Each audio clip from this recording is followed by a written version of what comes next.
पीछे चोरी से कमला टप सके ಫಸ್ಟ್ ಅವನ ಕ್ಯಾರೆಕ್ಟರ್ ಅಸಾಸಿನೇಷನ್ ಮಾಡಬೇಕು. ಅವನು ಒಂದು ಲೂಪ್ ಹೋಲ್ ಸಿಕ್ಕರೆ ಸಾಕು.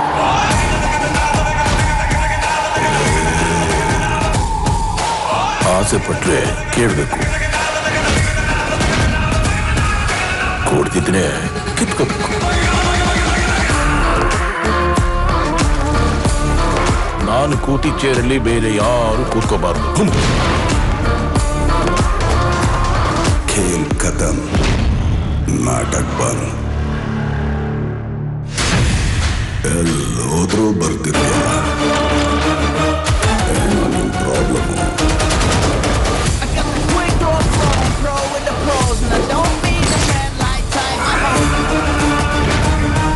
ಧನುಷ್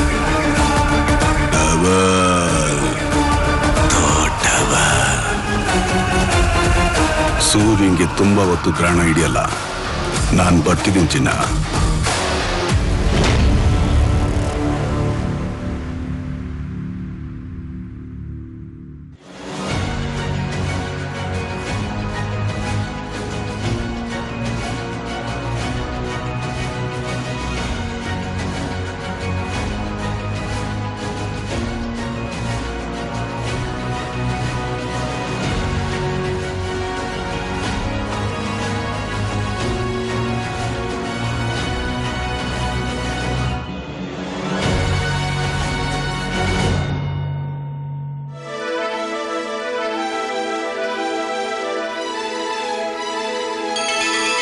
ಬಾರಿಸು ಕನ್ನಡ ಡಿಂಡಿಮವ, ದೂರದರ್ಶನ ಚಂದನ. ಇದು ಕನ್ನಡ ವಾಹಿನಿ.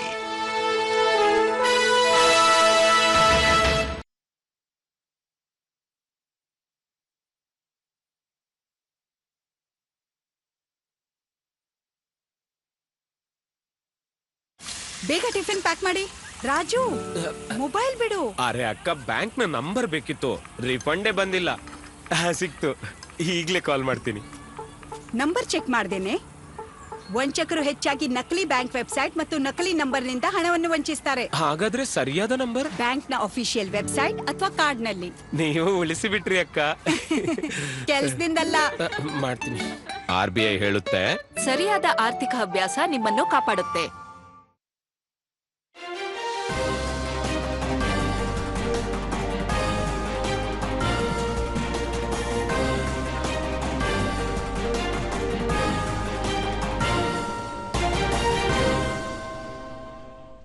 ನಮಸ್ಕಾರ. ಮುಖ್ಯಾಂಶಗಳು. ಎನ್ಸಿಸಿ ಕೆಡೆಟ್ಗಳು ನವಭಾರತದ ರಾಯಭಾರಿಗಳು. ಬಲಿಷ್ಠ ಆತ್ಮನಿರ್ಭರ ಭಾರತ ನಿರ್ಮಾಣದಲ್ಲಿ ಮಹತ್ವದ ಪಾತ್ರ. ಉಪರಾಷ್ಟ್ರಪತಿ ಸಿಪಿ ರಾಧಾಕೃಷ್ಣನ್.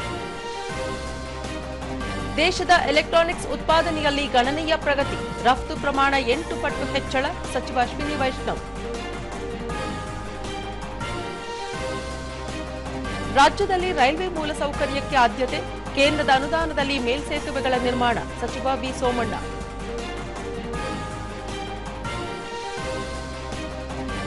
ಆಧುನಿಕ ಜ್ಞಾನ ಮೌಲ್ಯಗಳೊಂದಿಗೆ ಸಂಯೋಜಿಸುವ ಶಿಕ್ಷಣ ಅಗತ್ಯ. ರಾಷ್ಟ್ರೀಯ ಏಕತೆ ಸಮಗ್ರತೆಗೆ ಹೆಚ್ಚಿನ ಒತ್ತು ನೀಡುವುದು ಅವಶ್ಯ. ರಾಜ್ಯಪಾಲ ಥಾವರ್ಚಂದ್ ಗೆಹ್ಲೋಟ್. ವಾರ್ತೆಗಳ ವಿವರ. ದೆಹಲಿಯಲ್ಲಿಂದು ನಡೆದ ರಾಷ್ಟ್ರೀಯ ಕೆಡೆಟ್ ಕಾರ್ಪ್ಸ್ನ ಗಣರಾಜ್ಯೋತ್ಸವ ಶಿಬಿರ 2026ಕ್ಕೆ ಉಪರಾಷ್ಟ್ರಪತಿ ಸಿಪಿ ರಾಧಾಕೃಷ್ಣನ್ ಚಾಲನೆ ನೀಡಿದರು. ಈ ವೇಳೆ ಅವರು, ಪ್ರಧಾನಿ ನರೇಂದ್ರ ಮೋದಿ ನೇತೃತ್ವದಲ್ಲಿ ಇಂದು ರಕ್ಷಣಾ ಕ್ಷೇತ್ರವು ಶಕ್ತಿಶಾಲಿಯಾಗಿ ಹೊರಹೊಮ್ಮುತ್ತಿದೆ. 2047ರ ವಿಕಸಿತ ಭಾರತದ ಪರಿಕಲ್ಪನೆ ಸಾಕಾರಕ್ಕೆ ಭಾರತೀಯ ಸೇನೆಯು ಅಪಾರ ಕೊಡುಗೆ ನೀಡುತ್ತಿದೆ ಎಂದರು. ಎನ್ಸಿಸಿ ಕೆಡೆಟ್ಗಳಷ್ಟೇ ಅಲ್ಲ, ಬದಲಾಗಿ ನವಭಾರತದ ರಾಯಭಾರಿಗಳು. ಶಿಸ್ತು, ಜವಾಬ್ದಾರಿಯಿಂದ ಮುನ್ನಡೆಯುವ ಜೊತೆಗೆ ಆತ್ಮನಿರ್ಭರ ಭಾರತ ಹಾಗೂ ಬಲಿಷ್ಠ ಭಾರತ ನಿರ್ಮಾಣದಲ್ಲಿ ಮಹತ್ವದ ಕೊಡುಗೆ ನೀಡುವಂತವರು ಎಂದು ಹೇಳಿದರು. ಎನ್ಸಿಸಿ ಕೆಡೆಟ್ಗಳು ಇಂದು ದೇಶ ಸೇವೆಯಲ್ಲಿ ತಮ್ಮನ್ನು ಸಮರ್ಪಿಸಿಕೊಂಡಿರುವುದು ಅತ್ಯಂತ ಹೆಮ್ಮೆಯ ಸಂಗತಿಯಾಗಿದೆ. ವಿವಿಧ ಕಾರ್ಯಾಚರಣೆಗಳಲ್ಲಿ ಇವರು ತೋರಿದ ಸಾಧನೆ ಅಪಾರ ಎಂದು ಉಪರಾಷ್ಟ್ರಪತಿ ಹೇಳಿದರು. ಆಪರೇಷನ್ ಸಿಂಧೂರದ ಮೂಲಕ ಭಾರತೀಯ ಸೇನೆಯ ಶಕ್ತಿಯನ್ನು ಇಡೀ ವಿಶ್ವ ನೋಡಿದೆ ಎಂದ ಉಪರಾಷ್ಟ್ರಪತಿ ಸಿಪಿ ರಾಧಾಕೃಷ್ಣನ್, ಈ ಕಾರ್ಯಾಚರಣೆಯಲ್ಲಿ 75,000 ಎನ್ಸಿಸಿ ಕೆಡೆಟ್ಗಳು ಭಾಗವಹಿಸುವ ಮೂಲಕ ಸಾಧನೆ ತೋರಿದ್ದಾರೆ ಎಂದರು. ಎನ್ಸಿಸಿ ಕೆಡೆಟ್ಗಳ ಸಂಖ್ಯೆ 17 ಲಕ್ಷದಿಂದ 20 ಲಕ್ಷಕ್ಕೆ ಏರಿದೆ. ಇದು ಶೇಕಡಾ 40ರಷ್ಟು ಬಾಲಕಿಯರ ಕೆಡೆಟ್ಗಳನ್ನು ಒಳಗೊಂಡಿರುವುದು ವಿಶೇಷವಾಗಿದೆ ಎಂದರು. Dear cadets, you are not just participants in a camp. You are the ambassadors of a new India. The discipline you practice, the leadership you demonstrate, and the sense of responsibility you develop here will define your role in building an Atmanirbhar and a strong India, that is Viksit Bharat. ಇದಕ್ಕೂ ಮುನ್ನ NCC ಕೆಡೆಟ್ಗಳು ಗಣರಾಜ್ಯೋತ್ಸವದ ಮೆರವಣಿಗೆ ನಡೆಸಿದರು. ಈ ಮೆರವಣಿಗೆಯಲ್ಲಿ 2406 NCC ಕೆಡೆಟ್ಗಳು ಭಾಗವಹಿಸಿದ್ದರು. ಇವರ ಪೈಕಿ 8000 ಹೆಣ್ಣು ಮಕ್ಕಳು ಭಾಗವಹಿಸಿದ್ದು ಈ ವರ್ಷದ ವಿಶೇಷತೆಯಾಗಿದೆ. 25 ವಿದೇಶಿ ಕೆಡೆಟ್ಗಳು ಮತ್ತು ಅಧಿಕಾರಿಗಳು ಸಹ ಪಾಲ್ಗೊಂಡಿದ್ದರು. ಕೆಡೆಟ್ಗಳು ಗುಂಡು ಹಾರಿಸುವುದು ಸೇರಿದಂತೆ ವಿವಿಧ ಚಟುವಟಿಕೆಗಳಲ್ಲಿ ಭಾಗವಹಿಸಿದ್ದರು.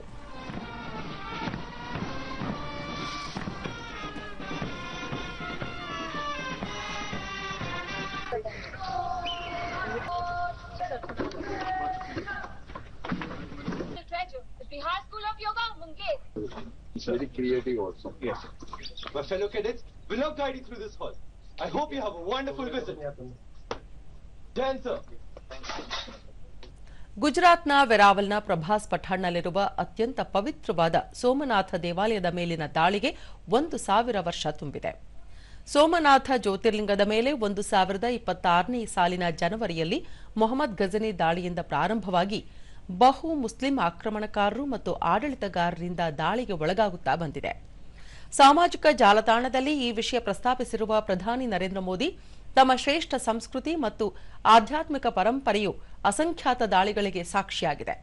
ಆದರೆ ದೇಶವಾಸಿಗಳ ಸಾಮೂಹಿಕ ಶಕ್ತಿಯಿಂದಾಗಿ ನಮ್ಮ ಸಾಂಸ್ಕೃತಿಕ ಪರಂಪರೆಯನ್ನು ಹಾಗೆಯೇ ಉಳಿಸಿಕೊಳ್ಳಲು ಸಾಧ್ಯವಾಗಿದೆ ಎಂದು ಹೇಳಿದ್ದಾರೆ. 2026ರ ವರ್ಷವು ನಮ್ಮ ಪವಿತ್ರ ನಂಬಿಕೆಯ ಸ್ಥಳವಾದ ಸೋಮನಾಥ ಜ್ಯೋತಿರ್ಲಿಂಗದ ಮೇಲಿನ ಮೊದಲ ದಾಳಿಯ 1000ನೇ ವಾರ್ಷಿಕೋತ್ಸವವನ್ನು ಸೂಚಿಸುತ್ತದೆ. ಪದೇ ಪದೇ ದಾಳಿಗಳ ಹೊರತಾಗಿಯೂ ಸೋಮನಾಥ ದೇವಾಲಯ ಇನ್ನೂ ಹೆಚ್ಚು ಸ್ಥಿರವಾಗಿ ನಿಂತಿದೆ. ಸೋಮನಾಥವು ನಿಜವಾಗಿಯೂ ಭಾರತ ಮಾತೆಯ ಲಕ್ಷಾಂತರ ಧೈರ್ಯಶಾಲಿ ಪುತ್ರರ ಸ್ವಾಭಿಮಾನ ಮತ್ತು ಅದಮ್ಯ ಧೈರ್ಯದ ಕಥೆಯಾಗಿದೆ. ಅವರ ಸಂಸ್ಕೃತಿ ಮತ್ತು ನಾಗರಿಕತೆಯು ಸದಾ ಅತ್ಯುನ್ನತ ಮೌಲ್ಯವನ್ನು ಹೊಂದಿರುತ್ತದೆ ಎಂದು ಪ್ರಧಾನಿ ತಮ್ಮ ಸಂದೇಶದಲ್ಲಿ ತಿಳಿಸಿದ್ದಾರೆ.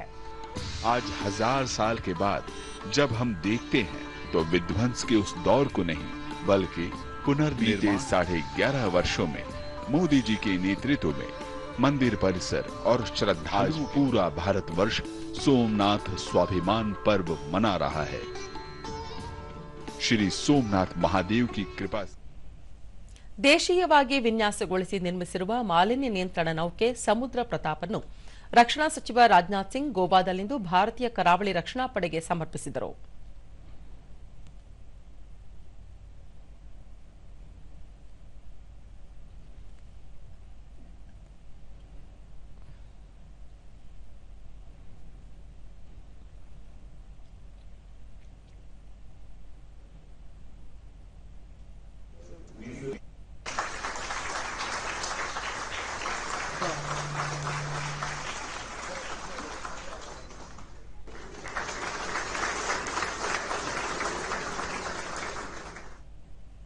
ಈ ವೇಳೆ ಅವರು 114 ಮೀಟರ್ ಹೈಬ್ರಿಡ್ ಮಾಲಿನ್ಯ ನಿಯಂತ್ರಣ ನೌಕೆ ಇದಾಗಿದ್ದು ಇದು ಆತ್ಮನಿರ್ಭರ ಭಾರತದ ಶಕ್ತಿ ಕೇಂದ್ರವಾಗಿದೆ.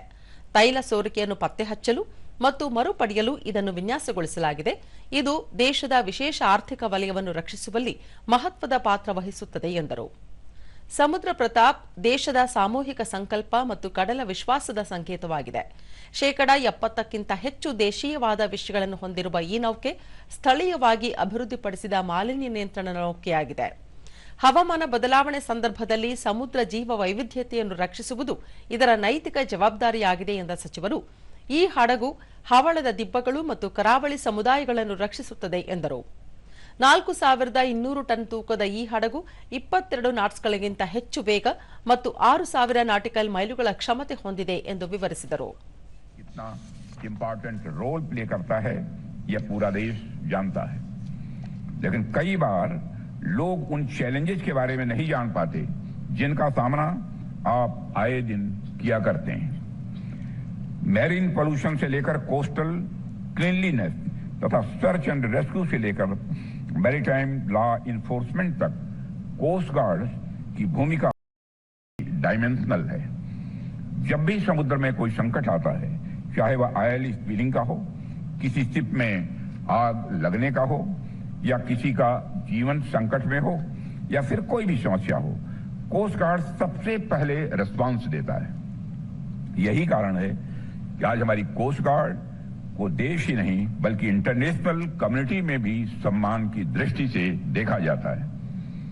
साथियों, इन तमाम चैलेंजेस के अलावा हाल के वर्षों में हमने देखा है कि मैरीन पोल्यूशन भी एक गंभीर ग्लोबल चैलेंज बनकर उभरा है। और जाहिर सी बात है, जब मैरीन पोल्यूशन बढ़ेगा तो मछुआरों की आजीविका, तटीय समुदायों का भविष्य और हमारी आने वाली पीढ़ियों की सुरक्षा सब पर इसका प्रभाव पड़ेगा। इसलिए हमारी कोस्ट गार्ड द्वारा चलाए गए coastal cleanliness drives, pollution response operation और मल्टी एजेंसी कोऑर्डिनेशन वास्तव में बेहद सराहनीय है। आपने यह दिखाया है कि जब कमिटमेंट क्लियर हो, कोऑर्डिनेशन स्ट्रांग हो, तो बड़े से बड़ा संकट भी मैनेज किया जा सकता है। साथियों, इंडियन कोस्ट गार्ड ने देशवासियों के अंदर जो भरोसा पैदा किया है वह निश्चित रूप से सराहनीय है। इसने हमारे किसानों के अंदर भरोसा पैदा किया है, हमारे मछुआरों के अंदर भी इसने भरोसा पैदा किया है। सब निश्चिंत होकर अपना काम करते रहते हैं कि जो भी होगा इंडियन कोस्ट गार्ड देख लेगा। साथियों, इसके अतिरिक्त हमारे कोस्ट गार्ड ने हमारे दुश्मनों के अंदर भी यह भाव पैदा किया है। वह भाव इस बात का है कि गलती से भी अगर आंख उठाकर भारत की और समुद्री सीमा की ओर कोई देखेगा तो इंडियन कोस्ट गार्ड उसे देखने लायक नहीं छोड़ेगा। साथियों, आपके इस प्रयास के कारण ही भारत की तटीय इलाकों से दुश्मन अब कोई मिस एडवेंचर की कोशिश भी नहीं करता है। ತಮಿಳುನಾಡು ಪ್ರವಾಸದಲ್ಲಿರುವ ಕೇಂದ್ರ ಗೃಹ ಸಚಿವ ಅಮಿತ್ ಶಾ ಅವರನ್ನು ಮನ್ನಾರ್ಪುರಂನಲ್ಲಿ ಇಂದು ಸಾಂಪ್ರದಾಯಿಕವಾಗಿ ಸ್ವಾಗತಿಸಲಾಯಿತು. ಬಿಜೆಪಿ ಮಹಿಳಾ ಮೋರ್ಚಾ ಆಯೋಜಿಸಿದ್ದ ಪೊಂಗಲ್ ಹಬ್ಬದ ಆಚರಣೆಯಲ್ಲಿ ಸಚಿವರು ಭಾಗವಹಿಸಿದರು. ಈ ಸಂದರ್ಭದಲ್ಲಿ ಸಿಹಿ ಪೊಂಗಲ್ ಅನ್ನು 1008 ಅಲಂಕರಿಸಿದ ಮಡಿಕೆಗಳಲ್ಲಿ ಬೇಯಿಸಿ ಆಕರ್ಷಕವಾಗಿ ಜೋಡಿಸಿಡಲಾಗಿತ್ತು. ಜನವರಿ ಮಧ್ಯದ ಸುಗ್ಗಿಯ ಹಬ್ಬವನ್ನು ಆಚರಿಸಲು ಬಿಜೆಪಿ ಸದಸ್ಯರು ಇಂತಹ ಕಾರ್ಯಕ್ರಮಗಳನ್ನು ಆಯೋಜಿಸುತ್ತಾರೆ. ಇದಕ್ಕೆ ನಮ್ಮ ಊರು ಮೋದಿ ಪೊಂಗಲ್ ಎಂದು ಹೆಸರಿನಿಂದ ಕರೆಯಲಾಗುತ್ತದೆ. ಇದು ಜನಸಾಮಾನ್ಯರೊಂದಿಗೆ ಸಂಪರ್ಕ ಸಾಧಿಸಲು ಸಹಾಯ ಮಾಡುತ್ತದೆ. ದೇಶದಲ್ಲಿ ಕಳೆದ 11 ವರ್ಷಗಳಲ್ಲಿ ಎಲೆಕ್ಟ್ರಾನಿಕ್ಸ್ ಉತ್ಪಾದನೆ 6 ಪಟ್ಟು ಹೆಚ್ಚಾಗಿದೆ ಮತ್ತು ರಫ್ತು 8 ಪಟ್ಟು ಹೆಚ್ಚಳವಾಗಿದೆ ಎಂದು ಕೇಂದ್ರ ಎಲೆಕ್ಟ್ರಾನಿಕ್ಸ್ ಮತ್ತು ಮಾಹಿತಿ ತಂತ್ರಜ್ಞಾನ ಸಚಿವ ಅಶ್ವಿನಿ ವೈಷ್ಣವ್ ಹೇಳಿದ್ದಾರೆ. ಸಾಮಾಜಿಕ ಮಾಧ್ಯಮದಲ್ಲಿ ಅವರು 2025ರಲ್ಲಿ ಆಪಲ್ $50 ಬಿಲಿಯನ್ ಮೌಲ್ಯದ ಮೊಬೈಲ್ ಫೋನ್ಗಳನ್ನು ರವಾನಿಸಿದೆ. ಈ ಪ್ರಗತಿಯು ಎಲೆಕ್ಟ್ರಾನಿಕ್ಸ್ ಉತ್ಪನ್ನಗಳನ್ನು ರಫ್ತು ಮಾಡುವ ಪ್ರಮುಖ 3 ವಸ್ತುಗಳಲ್ಲಿ ಒಂದನ್ನಾಗಿ ಮಾಡಿದೆ ಎಂದು ಅವರು ಹೇಳಿದರು. ಈ ವರ್ಷ 4 ಸೆಮಿಕಂಡಕ್ಟರ್ ಸ್ಥಾವರಗಳು ವಾಣಿಜ್ಯ ಉತ್ಪಾದನೆಯನ್ನು ಪ್ರಾರಂಭಿಸುತ್ತವೆ ಎಂದ ಸಚಿವರು, ಎಲೆಕ್ಟ್ರಾನಿಕ್ಸ್ ಉತ್ಪಾದನೆಯಲ್ಲಿ ಒಟ್ಟು ಉದ್ಯೋಗಗಳು ಈಗ 25 ಲಕ್ಷವಾಗಿದ್ದು, ಕೆಲವು ಸ್ಥಾವರಗಳು ಒಂದೇ ಸ್ಥಳದಲ್ಲಿ 40,000 ಉದ್ಯೋಗಿಗಳನ್ನು ನೇಮಿಸಿಕೊಳ್ಳುತ್ತಿವೆ ಎಂದಿದ್ದಾರೆ. ಮನ್ರೇಗಾ ಯೋಜನೆಯಲ್ಲಿ ಪಾರದರ್ಶಕತೆ ತರಲು ಹೊಸ ಕಾಯ್ದೆಯನ್ನು ಜಾರಿಗೆ ತರಲಾಗಿದೆ ಎಂದು ಕೇಂದ್ರ ಕೃಷಿ ಮತ್ತು ರೈತ ಕಲ್ಯಾಣ ಸಚಿವ ಶಿವರಾಜ್ ಸಿಂಗ್ ಚೌಹಾಣ್ ತಮಿಳುನಾಡಿನ ಈರೋಡ್ನಲ್ಲಿಂದು ಹೇಳಿದ್ದಾರೆ.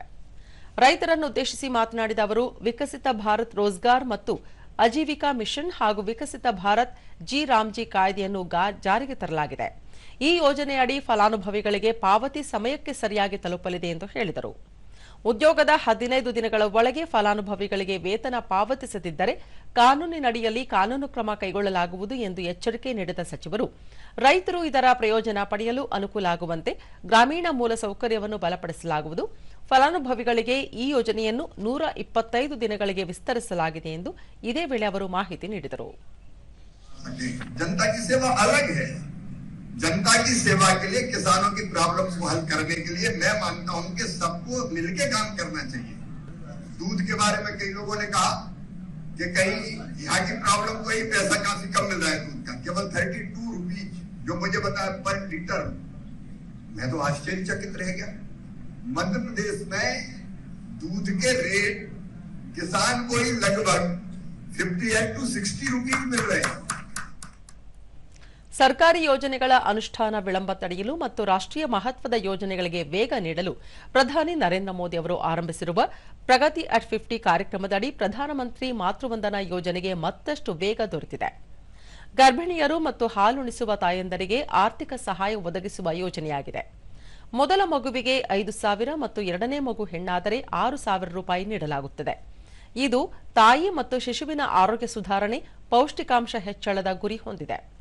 ಗರ್ಭಾವಸ್ಥೆ, ಹೆರಿಗೆ ಮತ್ತು ಹಾಲುಣಿಸುವ ಸಮಯದಲ್ಲಿ ಆರೋಗ್ಯಕರ ಪದ್ಧತಿಗಳನ್ನು ಉತ್ತೇಜಿಸುವುದು, ಪೌಷ್ಟಿಕಾಂಶದ ಬಗ್ಗೆ ಜಾಗೃತಿ ಮೂಡಿಸುವುದು, ಆದಾಯದ ನಷ್ಟವನ್ನು ಭಾಗಶಃ ಭರಿಸುವುದು, ಹೆಣ್ಣು ಮಗುವಿನ ಜನನವನ್ನು ಪ್ರೋತ್ಸಾಹಿಸುವುದು ಮತ್ತು ಹೆಣ್ಣು ಭ್ರೂಣ ಹತ್ಯೆಯನ್ನು ತಡೆಯುವುದು ಇದರ ಪ್ರಮುಖ ಉದ್ದೇಶವಾಗಿದೆ.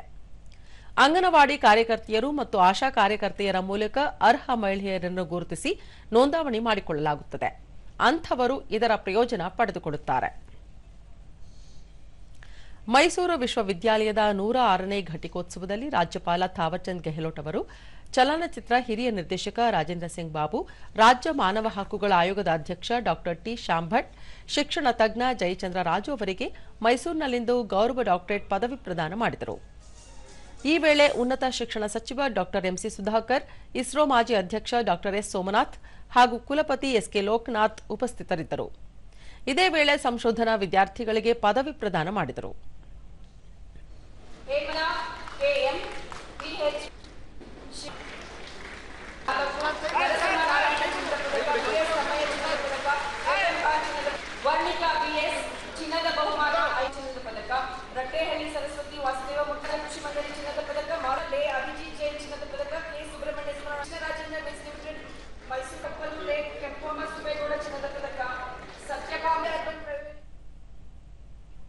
ಬಳಿಕ ಥಾವರ್ಚಂದ್ ಗೆಹ್ಲೋಟ್, ಆಧುನಿಕ ಜ್ಞಾನವನ್ನು ಮೌಲ್ಯಗಳೊಂದಿಗೆ ಸಂಯೋಜಿಸುವ ಶಿಕ್ಷಣ ವ್ಯವಸ್ಥೆಗೆ ಒತ್ತು ನೀಡುವ ಅಗತ್ಯ ಬಹಳ ಮುಖ್ಯವಾಗಿದೆ.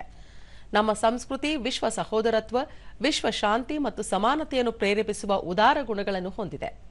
ಭಾರತವನ್ನು ಅಭಿವೃದ್ಧಿ ಹೊಂದಿದ ರಾಷ್ಟ್ರವನ್ನಾಗಿ ರೂಪಿಸಲು ದೃಢ ಸಂಕಲ್ಪ ಮಾಡುವ ಕಾಲ ಇದಾಗಿದೆ. ಈ ಗುರಿ ಸಾಧಿಸುವಲ್ಲಿ ಮೈಸೂರು ವಿಶ್ವವಿದ್ಯಾಲಯ ಎಲ್ಲಾ ಕಾಲಕ್ಕೂ ಪ್ರೋತ್ಸಾಹಕವಾಗಿದೆ ಎಂದರು. ಕರ್ನಾಟಕ ರಾಜ್ಯ ಜ್ಞಾನ, ನಾವೀನ್ಯತೆ ಮತ್ತು ಉತ್ತಮ ಆಡಳಿತದ ಕ್ಷೇತ್ರಗಳಲ್ಲಿ ಪ್ರಮುಖ ಪಾತ್ರ ವಹಿಸುತ್ತಾ ಬಂದಿದೆ. ಆತ್ಮವಿಶ್ವಾಸ ಮತ್ತು ಅಭಿವೃದ್ಧಿ ಹೊಂದಿದ ದೇಶವನ್ನು ರೂಪಿಸುವ ಸಂಕಲ್ಪದಲ್ಲಿ ಭಾರತ ಮತ್ತು ಕರ್ನಾಟಕವನ್ನು ಯುವ ಪೀಳಿಗೆ ಪ್ರತಿನಿಧಿಸುತ್ತಾರೆ ಎಂದು ತಿಳಿಸಿದರು. अमृतकाल के दौर से गुजर रहा है, यह वह कालखंड है जिसमें भारत को विकसित राष्ट्र बनाने का संकल्प लिया गया है. इस महान लक्ष्य की पूर्ति में सबसे बड़ी भूमिका युवा शक्ति की है. मैं आपसे अनुरोध करता हूं कि आप इस पर अमल करने का प्रयास करें. ಡಾಕ್ಟರ್ ಎಂಸಿ ಸುಧಾಕರ್, ಶಿಕ್ಷಣದಲ್ಲಿ ಮಹಿಳಾ ಸಬಲೀಕರಣ ಮತ್ತು ವಿಜ್ಞಾನ ಹಾಗೂ ತಂತ್ರಜ್ಞಾನ ಬೆಳವಣಿಗೆಗೆ ರಾಜ್ಯ ಸರ್ಕಾರ ಅಜೀಂ ಪ್ರೇಮ್ಜಿ ಫೌಂಡೇಶನ್ ಸಹಯೋಗದಲ್ಲಿ ಪ್ರತಿ ವರ್ಷ 36,000 ಹೆಣ್ಣು ಮಕ್ಕಳಿಗೆ ತಲಾ 30,000 ರೂಪಾಯಿ ವಿದ್ಯಾರ್ಥಿ ವೇತನ ಯೋಜನೆ ಘೋಷಿಸಿದೆ. ಅಲ್ಲದೆ ಮಹಿಳಾ ಉದ್ಯಮಿಗಳು ಮತ್ತು ಉದ್ಯೋಗಗಳನ್ನು ಸೃಷ್ಟಿಸಲು ಮಂಥನ್ ಯೋಜನೆ ರೂಪಿಸಿ ನೆರವು ನೀಡುತ್ತಿದೆ ಎಂದು ಹೇಳಿದರು. ನಮ್ಮಲ್ಲಿರ್ತಕ್ಕಂಥ ಒಂದು ಬುದ್ಧಿವಂತಿಕೆ ಏನು ಇವತ್ತು ಈ ವಿಶ್ವವಿದ್ಯಾಲಯ ಏನು ಇವತ್ತು ಪ್ರತಿಷ್ಠಿತ ಮೈಸೂರು ವಿಶ್ವವಿದ್ಯಾಲಯ ಇವತ್ತು ತಮಗೆ ಒದಗಿಸಿಕೊಟ್ಟಿದೆ, ಅದರ ಎಲ್ಲವನ್ನ ತಾವು ಉಪಯೋಗಿಸಿಕೊಂಡು ತಮ್ಮ ಭವಿಷ್ಯತ್ತನ್ನು ರೂಪಿಸಿಕೊಳ್ಬೇಕು. ಡಾಕ್ಟರ್ ಎಸ್ ಸೋಮನಾಥ್, ವಿಜ್ಞಾನ ಮತ್ತು ತಂತ್ರಜ್ಞಾನ ವಲಯದಲ್ಲಿ ರಾಷ್ಟ್ರದ ಶಕ್ತಿ ಮತ್ತು ಸಾಮರ್ಥ್ಯವನ್ನು ಹೆಚ್ಚಿಸಲು ವೈಜ್ಞಾನಿಕ ಚಿಂತನೆಗಳಿಗೆ ಹೆಚ್ಚಿನ ಒತ್ತು ನೀಡುವ ಅಗತ್ಯ ಇದೆ ಎಂದು ಅಭಿಪ್ರಾಯಪಟ್ಟರು. And a product also may fail, a plan will meet reality, and sometimes it will reality of crash. Remember that failure is not a final grade, it's information. Use it to iterate your craft and strengthen your character and build your inner resilience throughout to build your external resume. ಸ್ನಾತಕೋತ್ತರ ವಿಭಾಗದಲ್ಲಿ ಚಿನ್ನದ ಪದಕ ಪಡೆದ ಪದವೀಧರರಾದ ಚಂದ್ರಶೇಖರ್ ಮಾತನಾಡಿ, ಬಂದಿರತಕ್ಕಂಥದ್ದು ಒಂದು ಖುಷಿ ವಿಚಾರ. ಇನ್ನೊಂದು ವಿಶೇಷವಾಗಿ ಖುಷಿ ವಿಚಾರ ಏನಂದರೆ, ನಾನು ಆ ಒಂದು ಉತ್ತರ ಕರ್ನಾಟಕ, ಕಲ್ಯಾಣ ಕರ್ನಾಟಕ ಪ್ರದೇಶದವನಾಗಿ ಇಲ್ಲಿ ಮೈಸೂರು ಜಿಲ್ಲೆಯಲ್ಲಿ ಮಾಡಿರ್ತಕ್ಕಂಥದ್ದು ಒಂದು ನನಗೆ ವಿಶೇಷವಾಗಿ ಹೆಮ್ಮೆಯ ಸಂಗತಿ. ಸುಮಲತಾ ತಗೊಂಡು ಅಲ್ಲಿರುವಂಥ ಫ್ಯಾಕಲ್ಟೀಸ್ಗಳ ಮೋಟಿವೇಶನ್ ಗೈಡೆನ್ಸ್ ತಗೊಂಡು ಇವತ್ತು ನನಗೆ 7 ಗೋಲ್ಡ್ ಮೆಡಲ್ಸ್ ಬಂದಿದೆ. 7 ಗೋಲ್ಡ್ ಮೆಡಲ್ಸ್ ತಗೊಳ್ಳೋದಕ್ಕೆ ನಾನು ಎಷ್ಟು ಎಫರ್ಟ್ಸ್ ಹಾಕಿದ್ದೀನಿ ಅಷ್ಟೇ ಮೋಟಿವೇಶನ್, ಸಪೋರ್ಟ್, ಗೈಡೆನ್ಸ್ ನನಗೆ ಟೀಚಿಂಗ್ ಸ್ಟಾಫ್ ಮತ್ತು ನಾನ್ ಟೀಚಿಂಗ್ ಸ್ಟಾಫ್ ಇಬ್ಬರು ಕೂಡ ಕೊಟ್ಟಿದ್ದಾರೆ. ಅವರೆಲ್ಲರಿಗೂ ನಾನು ತುಂಬ ಥ್ಯಾಂಕ್ಸ್ ಹೇಳೋದಕ್ಕೆ ಇಷ್ಟಪಡ್ತೀನಿ. ಎನ್ ಅದಿತಿ ಮಾತನಾಡಿ, ಎಲ್ರಿಗಿಂತ highest number of gold medals ಬಂದಿದೆ ಅಂತ ತಿಳಿದು ಬಂತು. ನಂದು ಐ ಆಮ್ ಪ್ರೌಡ್ ಆಫ್